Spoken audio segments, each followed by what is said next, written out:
almost everyone who read the script, so we came into it not knowing the exact ending of the film.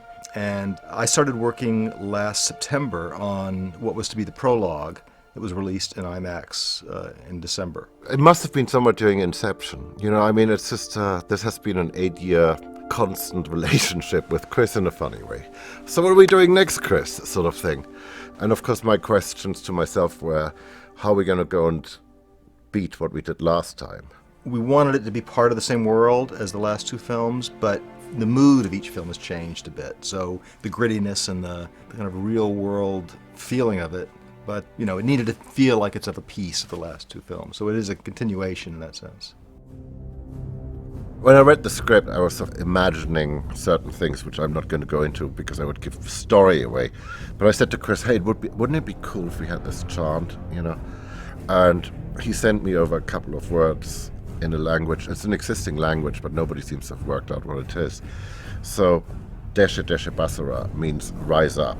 And, because I couldn't use 100,000 of my closest friends, it first started off with 11 of my closest friends pretty much in this room, double tracking forever and mangling it and making it sound like it was, a found tape or something.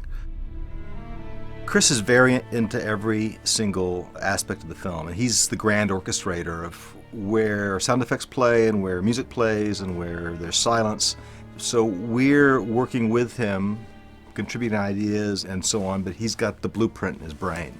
He's constantly getting sounds from me, judging them, commenting upon them, giving me notes, and doing the same thing with music. One of the things you need to realize on these Dark Knight movies and Inception as well, we work in a very different way than other people, where Richard and I work really closely together. There's another component in there, there's another person there, Mel Wesson, who, came up with those original bat flap sounds, so Richard, Mel and I were forever crossing the lines of, what sound effects and what is music. I love working with Hans because he approaches music in a similar way to the way I approach sound effects, in that everything is music to him. All sound is music. Everybody's mission on this movie has been to immerse the audience. The music is written on purpose in a way that all it does is it doesn't tell you what to feel. It just opens the door for you to come and enter into this world.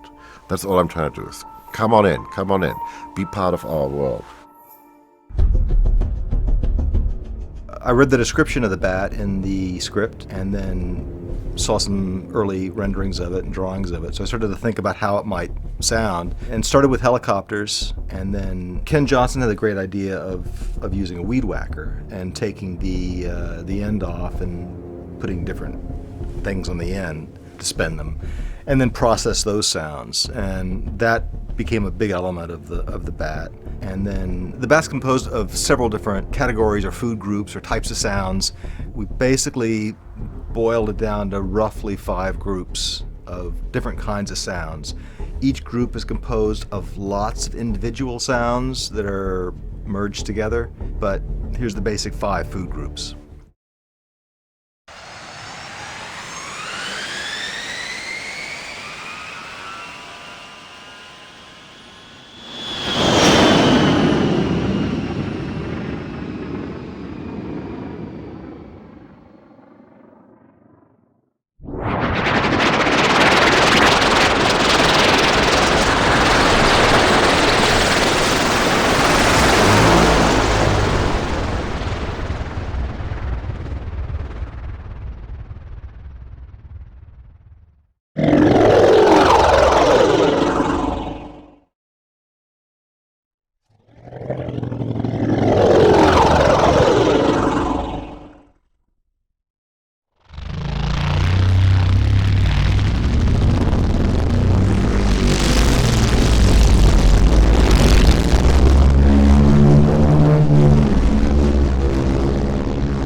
analog is there's something fabulous about it. So what I did is I dragged out all the best modules I had on my 40-year-old modular and had a chap in Berlin build basically digital controllers for this thing, and that thing that is sitting over there is what became the sound. You know, there is something when you plug in, you know, all those Moog oscillators. Something really cool happens.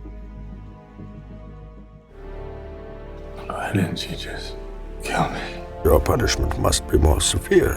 I think when you cover someone's mouth, it makes them harder to understand. You can't read their lips, and Tom Hardy does an amazing job of emoting with his eyes, and his body language is impressive. And we had to exaggerate the clarity of Bane's voice to overcome the fact that his mouth is covered. We kept the voice pretty natural. I mean, Tom Hardy does that accent, he does that voice, and it kind of came out of him much like it sounded in the film. We didn't monkey around with it a lot. We tried in the beginning. We experimented with fluid through tubes and breathing and gaseous kind of additions to his voice, but it all made it even more unclear. So we pulled all that stuff out and just worked on the voice, making it as understandable as possible. I started making music with computers in the late 70s. You know, when you had to go and actually write in code and stuff like this. And when you write on paper, you're basically writing an instruction manual for other people to perform. When you're writing in the computer, or the way I do, is you perform every note. At one point or the other, every note that is in the score has been played by me and been fiddled around with by me. So it takes a lot longer. The technology doesn't make things faster, it makes it slower, if anything, because it opens up endless possibilities. Plus you have to learn how to deal with it, so it doesn't drive you. I've had the good fortune to work with pretty much the same crew on all of Chris's films, and that's created a terrific shorthand and just, you know, ease of working with everyone.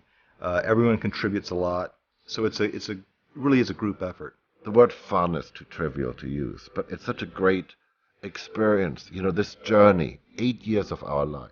So you don't want it to end, you know. And when I was a kid growing up in Germany, I had this dream of becoming a film composer, but you can't ever say that. You know, you're like in nowhere Germany, and if you say the word Hollywood, all the other kids are either going to beat you up or laugh at you, right?